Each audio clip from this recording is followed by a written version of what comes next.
Hello everyone, welcome to basic education कक्षा। आज हम लोग क्लास 6 के संस्कृत बुक के चैप्टर 1 व्यम वर्णमालम पठमा कंप्लीट करेंगे। सेकंड पार्ट पे है, ये मेरा सेकंड पार्ट है। पहले जो पार्ट है वो अगर आपने नहीं देखा तो प्लीज जाके देखिए ताकि आपको चैप्टर अच्छे से समझ आए। और जिन लोगों ने देख लिया है तो आप कंटिन्यू कीजिए इस वीडियो के साथ। ये पार्ट 2 वीडियो है। सो स्टार्ट करते हैं इस वीडियो को। पहले के पार्ट में हमने 2 पेजेस कंप्लीट किए थे, तो we will start from page number 3। So page number 3 में ये है कि अंतस्थ वर्ण। ठीक है, पहले तो हम जानेंगे कि अंतस्थ वर्ण क्या होते हैं। ठीक है, अंतस्थ वर्ण क्या, हिंदी में क्या होते हैं, पहले इसको हम मतलब समझेंगे अच्छे से। उसके बाद अंतस्थ वर्ण किसे कहा जाता है वो देखेंगे। तो पहले मैं बताती हूँ कि अंतस्थ वर्ण क्या होते हैं।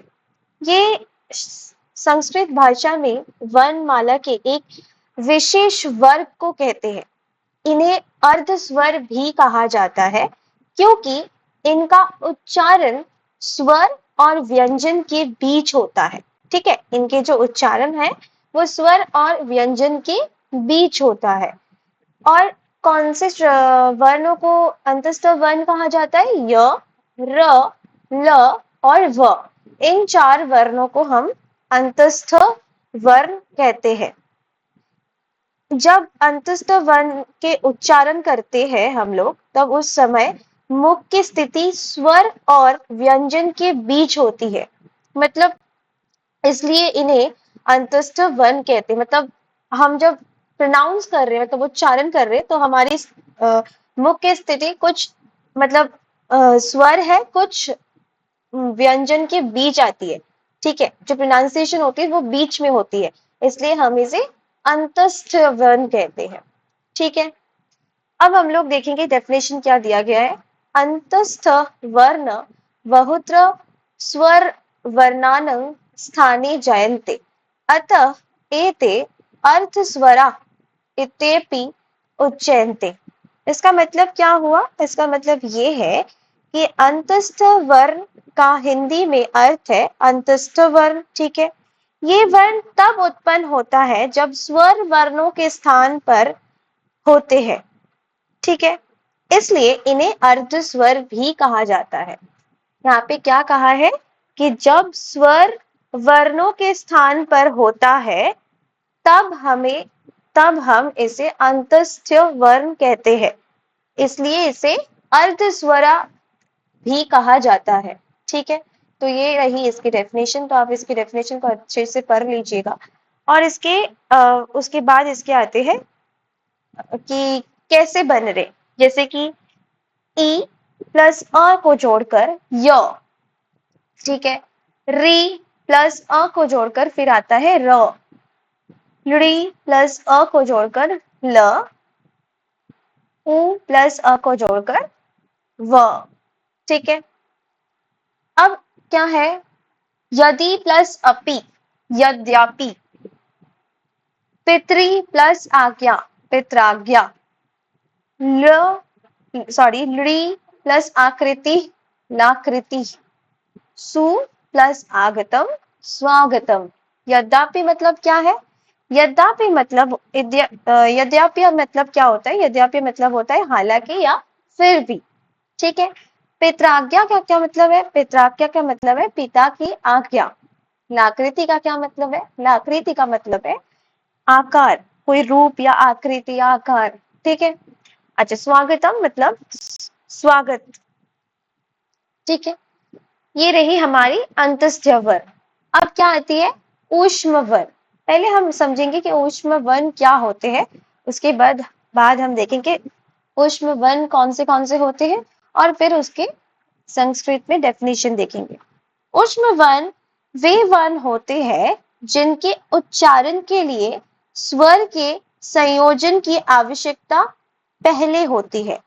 ठीक है, मतलब इसको मैं थोड़ी सी आसान शब्दों में अगर बोलूं, तो ऊष्म वर्ण वो वर्ण होते हैं, मतलब जिन्हें जब हम उच्चारण कर रहे हैं ऊष्म वर्णों को, ठीक है, ऊष्म वर्णों को पहले उच्चारण करने के टाइम हमारे जो हमारे मुख से एक गर्म हवा निकलती है, ठीक है, हमारे मुख से एक गर्म हवा निकलती है, इसलिए हम उसे ऊष्म वर्ण कहते हैं। ऊष्म वर्ण भी कहते हैं हिंदी में, उष्ण वर्ण भी कहते हैं, उष्ण वर्ण, ठीक है। अब कौन से वर्ण होते हैं? श, श, स, ह, ठीक है।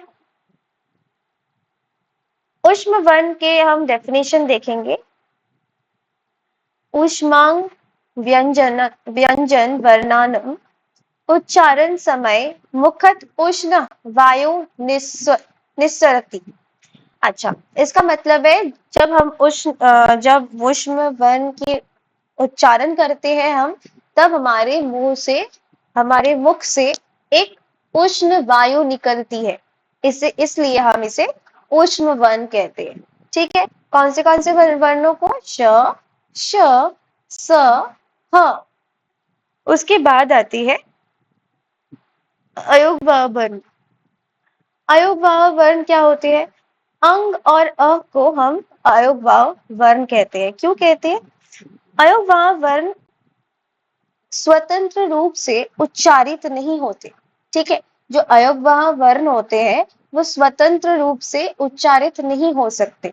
अंग और अ आप अगर देखोगे हिंदी में भी, तो कहीं स्वतंत्र अकेला उच्चारित नहीं होता है।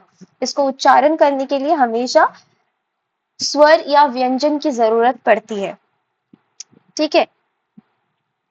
तो जब ये दूसरे मतलब स्वर और व्यंजन के साथ जुड़ता है, तब जाके इसके कोई अर्थ या फिर कोई मतलब निकलती है, कोई दूसरा शब्द निकलता है, ठीक है। तो अयोगवाह वर्ण के अब डेफिनेशन देखेंगे। अयोगवाह विशिष्ट व्यंजन वर्ण अस्ति, अत्र उच्चारणार्थे सरस्वे संयोजनम पूर्वम भवति, न तो पश्चात, अत्र द्वे अयोगवाह स्त। अच्छा, इसका मतलब क्या है? अयोगवाह वर्ण वो वर्ण होते हैं जिनके उच्चारण के लिए स्वर के संयोजन की आवश्यकता पहले होती है। मतलब स्वर पहले आती है, बाद में उसका कोई काम नहीं है। पश्चात मतलब ना तो पश्चात मतलब उसके बाद में उसका कोई काम नहीं है, पहले आता है। संयोजन पूर्वम भवति मतलब पहले उसका संयोजन होता है, ठीक है। अत्र द्वे अयोगवाह स्थ मतलब इसीलिए इसलिए दो विशेष अयोगवाह वर्ण है, जैसे कि अंग और अ। अंग कैसे बनता है? अ प्लस अनुस्वार को जोड़कर अंग बनता है, और अ कैसे बनता है? अ प्लस विसर्ग को जोड़कर अह बनता है। उसके बाद देखिए, ये रही हमारी अयोगवाह वर्ण।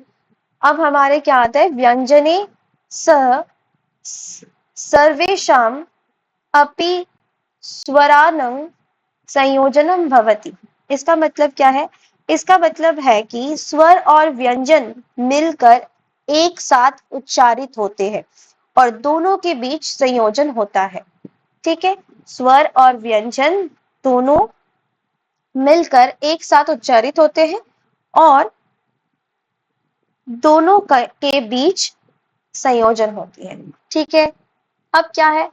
व्यंजने से स्वराणां संयोजनं गुणिताक्षरीन् भवन्ति। इसका क्या मतलब हुआ? इसका मतलब ये है कि जब स्वर और व्यंजन मिलते हैं तो वे एक विशेष प्रकार के अक्षर का निर्माण करते हैं। मतलब जब जैसे कि यहाँ पे क्या हो रहा है कि स्वर और व्यंजन की संयोजन हो रही है। संयोजन मतलब मिल रहा है, दोनों मिलकर एक शब्द बना रहे। तो जब ये दोनों मिल रहे एक नए शब्द की निर्माण हो रही है, तो इसलिए उसे गुणिताक्षरीन कहा जाता है। मतलब गुणिताक्षरीन भवंती, गुणिताक्षरीन कहा जा रहा है, ठीक है। तो ये भी हम गुणिताक्षरीन वर्ण किसे कहते हैं, आप ये भी पढ़ लीजिएगा। उसके बाद क्या आता है? स्वरा, ये तो सारे रहे हमारे स्वर, अ, आ, ई, उ। यहाँ पे रहे हमारे सारे व्यंजन, यहाँ पे सारे हमारे व्यंजन रहे। ठीक है, अब यहाँ पे स्वर के कुछ मात्राएं दिए गए हैं। अ की कोई मात्रा नहीं होती है, आ की मात्रा है सॉरी, आ की मात्रा है, ये ई की मात्रा है, ये ई की मात्रा है, मतलब बड़ी ई की मात्रा है, ये छोटी यू की मात्रा है, ये बड़ी यू की मात्रा है। ठीक है, अब अगर हम व्यंजन में स्वर सॉरी अगर हम व्यंजन में स्वरों की मात्रा को जोड़ देंगे तो फिर क्या होगा? अगर हम व्यंजन में स्वरों की मात्रा जोड़ देंगे तो हम कुछ इस प्रकार पाएंगे। क्योंकि अ की कोई मात्रा नहीं होती तो क हलंत प्लस अ अगर हम जोड़ेंगे, अ से जोड़ेंगे तो फिर क बनेगा, ये हलंत हट जाएगा। ठीक है, क्योंकि हमने व्यंजन में पढ़ा था कि व्यंजन में क हलंत ही होता है, क्योंकि क स्वयं उच्चारित नहीं हो सकता, क्योंकि व्यंजन स्वयं उच्चारित हो ही नहीं सकता। ठीक है, इसके लिए उसको स्वर की आवश्यकता पड़ती है। इसलिए क में अगर हम अ जोड़ देंगे तो क बनेगा। क में आ की मात्रा जोड़ेंगे तो फिर का, क में छोटी की मात्रा जोड़ेंगे तो की, क में बड़ी की मात्रा जोड़ेंगे तो की, क में छोटी यू की मात्रा जोड़ेंगे तो कु, क में बड़ी यू की मात्रा जोड़ेंगे तो कु। इसी प्रकार से ख में अ की मात्रा जोड़ेंगे तो ख, फिर ख में आ की मात्रा फिर खा,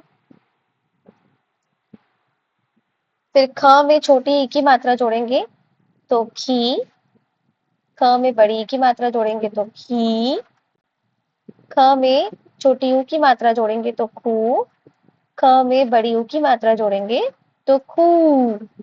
ग में अ की मात्रा जोड़ेंगे तो ग, ग होगा, और ग में आ की मात्रा जोड़ेंगे तो ग, ग में छोटी ई की मात्रा जोड़ेंगे तो गी, ग में बड़ी ई की मात्रा जोड़ेंगे तो गी, ग में छोटी ऊ की मात्रा जोड़ेंगे तो गू, ग में छोटी बड़ी ऊ की मात्रा जोड़ेंगे तो गू। घ में अ की मात्रा जोड़ेंगे तो घ, घ में आ की मात्रा जोड़ेंगे तो घा, घ में छोटी ई की मात्रा जोड़ेंगे तो घी, घ में बड़ी ई की मात्रा जोड़ेंगे तो घी, घ में छोटी ऊ की मात्रा जोड़ेंगे तो घू, घ में बड़ी ऊ की मात्रा जोड़ेंगे तो घू। उसके बाद हमारा आता है य अंग, सॉरी नॉट य, अंग। अंग में अगर हम अ की मात्रा जोड़ेंगे तो अंग, अंग ही रहेगा। अंग में आ की मात्रा जोड़ेंगे तो अंग, अंगा। ठीक है, उसके बाद क्या आ रहा है? इंगी, छोटी ई की मात्रा जोड़कर इंगी, फिर बड़ी ई की मात्रा जोड़ेंगे अंगा पर इंगी। उसके बाद क्या आ रहा है? छोटी ओ की मात्रा जोड़ेंगे तो उंगू, उंगू। ठीक है, उंगू। उसके बाद आता है बड़ी ऊ की मात्रा जोड़ेंगे ओ। ठीक है, इसके बाद च में अ की मात्रा जोड़ेंगे तो च, च में आ की मात्रा जोड़ेंगे चा, च में छोटी ई की मात्रा जोड़ेंगे ची, च में बड़ी ई की मात्रा जोड़ेंगे ची, च में छोटी ऊ की मात्रा जोड़ेंगे चू, च में बड़ी ऊ की मात्रा जोड़ेंगे चू। छ में अ की मात्रा छ, छ में आ की मात्रा छा, छ में छोटी ई की मात्रा, सॉरी, छ में छोटी ई की मात्रा देंगे तो छी, छ में बड़ी ई की मात्रा देंगे तो छी, छ में छोटी ऊ की मात्रा देंगे तो छू, छ में बड़ी ऊ की मात्रा देंगे तो छू। ज में अ की मात्रा जोड़कर ज,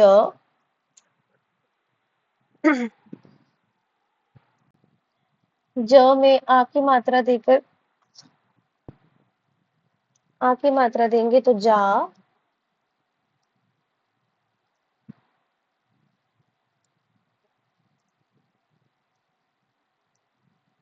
कंप्यूटर में निकलूँ थोड़ा सा इसलिए दिक्कत हो रहा है। आप अच्छे से लिखिएगा अपनी कॉपी में या बुक में। ज में छोटी ई की मात्रा जी, ज में बड़ी ई की मात्रा जी, ज में छोटी ऊ की मात्रा जू, ज में बड़ी ऊ की मात्रा जू, झ में अ की मात्रा झ, झ में आ की मात्रा झा, झ में छोटी ई की मात्रा झी, झ में बड़ी ई की मात्रा झी, झ में छोटी ऊ की मात्रा झू, झ में बड़ी ऊ की मात्रा झू। अब आता है हमारा य में अ जोड़ेंगे तो य, ठीक है। एक्चुअली य नहीं, ये य है, य य य, ठीक है। अब य में आ की मात्रा जोड़ेंगे तो य ल्य, ठीक है। उसके बाद हमारा क्या आता है, उसके बाद हमारा आता है य में ई की मात्रा, छोटी ई की मात्रा, ठीक है। तो ही ई ही, ठीक है, ही। अब आता है य में बड़ी ई की मात्रा नी, न्य में छोटी ऊ की मात्रा न्यू, न्यू, ठीक है। उसके बाद आता है न्य में बड़ी ऊ की मात्रा न्यू, ठीक है। अब हम देखेंगे पदम लिखम च, मतलब बोलेंगे और साथ में लिखेंगे, ठीक है। री ड़ी ड़ी, ए ए ओ औ। और अब इनकी मात्राएं, रे की मात्रा ऐसे है, बड़ी री की मात्रा ऐसे होते हैं, ड़ी की मात्रा ये है, ए की मात्रा ये है, ए की मात्रा ये है, ओ की मात्रा ये है, औ की मात्रा ये है। अच्छा, क में री की मात्रा क्री, क में बड़ी री की मात्रा क्री, क में लड़ी की मात्रा क्लड़ी, क में ए की मात्रा के, क में ए की मात्रा कै, क में ओ की मात्रा को, क में औ की मात्रा कौ। अब हम देखेंगे क ख में रे की मात्रा क्री, ग में री की मात्रा ग्री, ठीक है। अब घ में रे की मात्रा ग्री, ठीक है। अंग में रे की मात्रा ngri, ngri। प्रोनाउंसिएशन क्या हो रहा है, NGRE, इंग्री, इंग्री, ठीक है।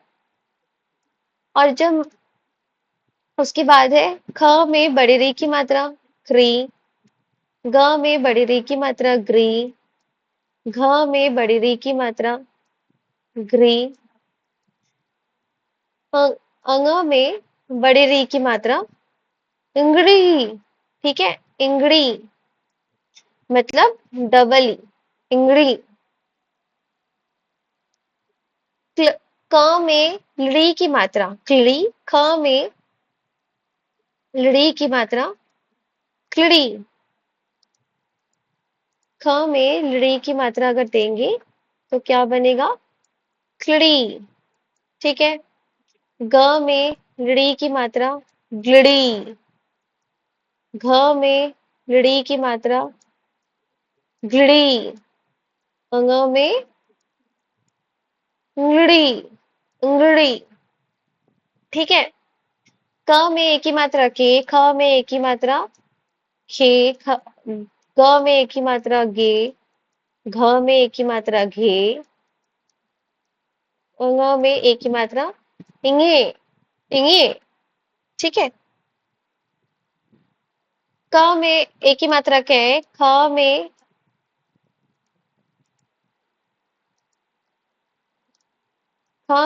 ए की मात्रा खे, ग में ए की मात्रा गे, घ में ए की मात्रा घे, अंग में ए की मात्रा अंगे, अंगे, ठीक है, अंगे। क में ओ की मात्रा को, सॉरी, कंप्यूटर में लिखना थोड़ा सा मुश्किल है, so please adjust with this. ख में ओ की मात्रा खो, ग में ओ की मात्रा गो, घ में ओ की मात्रा घो, अंग में ओ की मात्रा अंगो, ठीक है। ख में ओ की मात्रा औ की मात्रा खो, ठीक है। ग में औ की मात्रा गो। आप जब लिखेंगे तो आप अपने हिसाब से सही से लिखना, मेरा थोड़ा इधर उधर हो रहा है, वो थोड़ा सा देख लेना आप, ठीक है। घ में औ की मात्रा घो, अंग में औ की मात्रा अंगो, ठीक है। अब हमारा आता है च में री की मात्रा श्री, तो च छ में री की मात्रा श्री, ज में री की मात्रा जरी, झ में री की मात्रा झड़ी, य में री की मात्रा नृ, निय में ई की मात्रा नृ, ठीक है, नृ। च में बड़ी री की मात्रा चुड़ी, तो छ में बड़ी री की मात्रा चुड़ी, ठीक है। ज में बड़ी री की मात्रा जड़ी,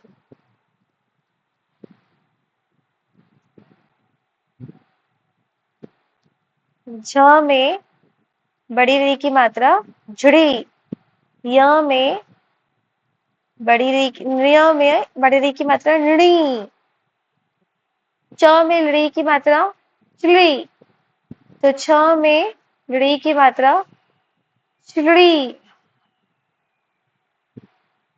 ज में लड़ी की मात्रा जुड़ी, छ में लड़ी की मात्रा जुड़ी, य में ली की मात्रा यड़ी, यड़ी, ठीक है।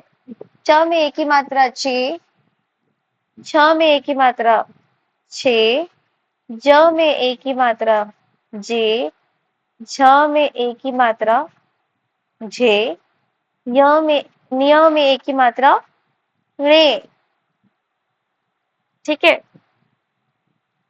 च में ए की मात्रा चे, छ में ए की मात्रा छे, ज में ए की मात्रा जय, झ में ए की मात्रा झे, निय में ए की मात्रा न्याय, न्याय, ठीक है। च में ओ की मात्रा चो, छ में ओ की मात्रा छो, छ में ओ की मात्रा छो, ज में औ की मात्रा जो, ण्य में औ की मात्रा ण्यो, च में औ की मात्रा चौ, छ में औ की मात्रा छौ, ज में औ, ये गलती से मैंने छ लिख दिया इधर, आई एम सॉरी, ये ज होगा, ये थोड़ा सा आपने चेक कर लीजिएगा, ज होगा, ठीक है, सॉरी, जो होगा। ज में ओ की मात्रा जो, ये मैंने थोड़ा सा गलती कर दिया, प्लीज चेक इट आउट। ये यहाँ पे इसके नीचे होगा झो, आई एम सॉरी,